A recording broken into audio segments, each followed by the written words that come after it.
bump up, you know, your skill level. It's almost like easier than doing regular brows, actually. No, I'm just kidding. I mean, maybe not. I don't know. Anyways, if you want to learn how to do this, go ahead and keep watching. Subscribe. Give the video a thumbs up. Thank you.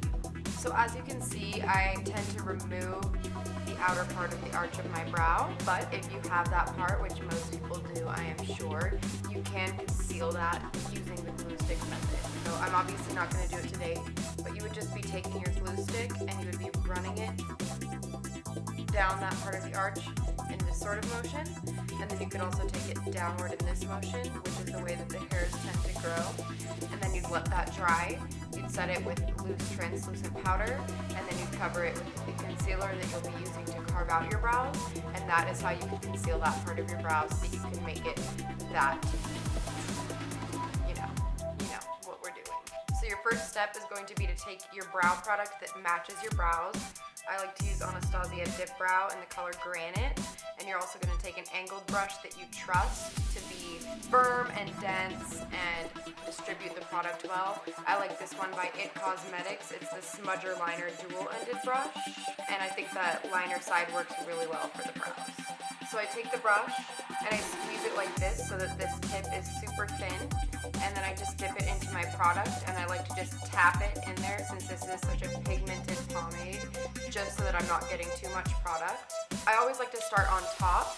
I use a spoolie to brush the hairs downward so that I can get a nice straight line up there, and then I just start making the line like I would with my normal brow. Now that I have that first line mapped out, I grab the spoolie and I brush the hairs back upward so that the bottom line is nice and straight, and we can make the bottom line next. And we're just mapping out the shape.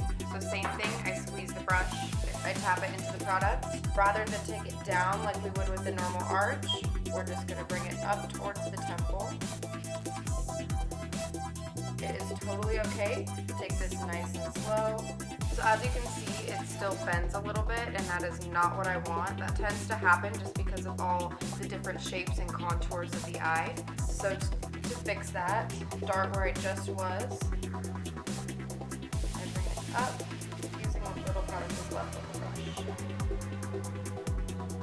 And then since I don't have any other makeup on, it's totally appropriate to go in and just like use my finger. And now, while there's still not that much product left on the brush, I'm going to go in and start making my inner corner, doing the same thing, just using very light motions and dragging it across the bottom of the brow. I stop right about where my hairs grow upward rather than sideways. That's where I stop with this top line. And now I can really coat the tip of the brush with product and just start filling in. Since I have the most product on my brush right now, I start on the outer corner where I want it to be the darkest, and I basically just fill it in, and I clean up that line as I go. I drag it inward as well, so there's, again, less product.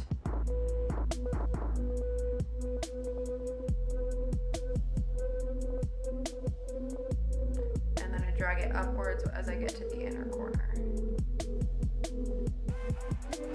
So as you can see, mistake-wise, I guess, there's a little bit of a bump right here, and I don't want that. I just want it to be straight up. So what I do to fix that is I take a concealer brush without any product on it, drag it along the top gently to pick up some of that product that creates that bump that I don't want. You can do the same thing on the bottom as well if you feel that the same thing happened on the bottom. And now, just in case there's any sparse areas, I'm going to grab a little bit more product and just go back in and fill those.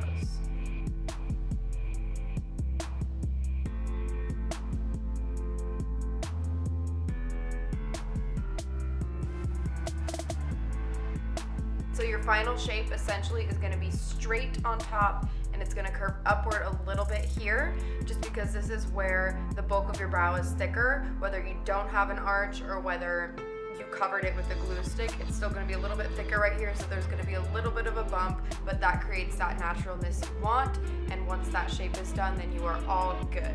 I'm grabbing the spoolie, and I'm just going to drag it upwards and sort of blend in and disperse the product on that inner corner so that we have a nice ombre effect.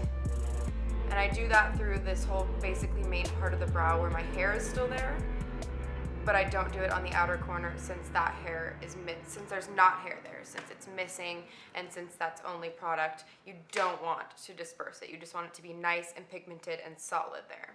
My next step is to take a product that's a little bit darker than my actual brow hairs, darker than the dip brow I just used. And for this, I like to take an ink pen liner. This is the one by Kat Von D, just because they're really easy to make nice hair strokes with, and that's exactly what I'm gonna do.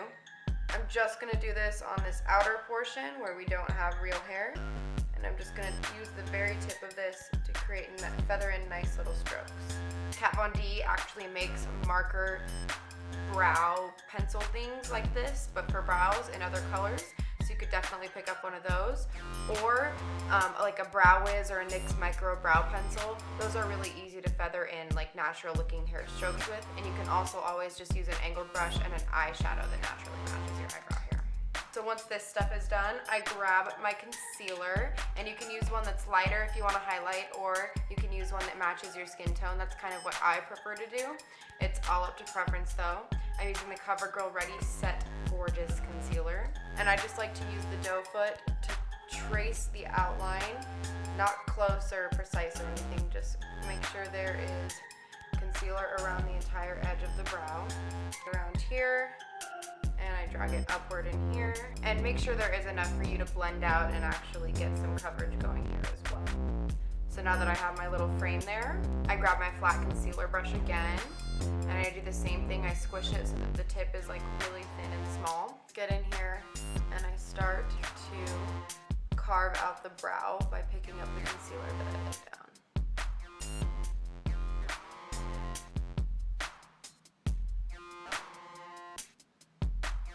As you can see, I like to do this in small strokes. Small strokes so that I know that that line is flat.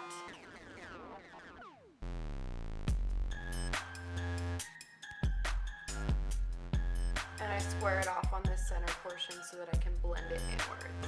If you went over any of your lines too much with concealer, just take your brow brush again without any additional product and like pretty much just do the same thing, go in there and just straighten out that line and deposit whatever product is left on your brush.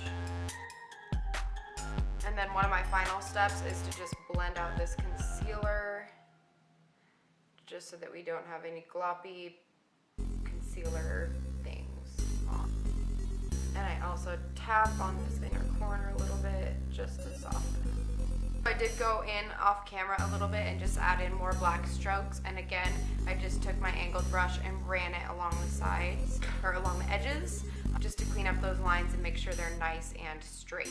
My final step, once the concealer is all blended out and everything, a brow mascara, like a brow, you know, product that covers your hairs just to darken them, or if you have black hair like me, you can take a mascara that you feel comfortable putting on your brows and just run them. I like to run them upward just so that I know they're only inside the shape that I've created, as in like they're not going elsewhere, they're not like below or anything like that.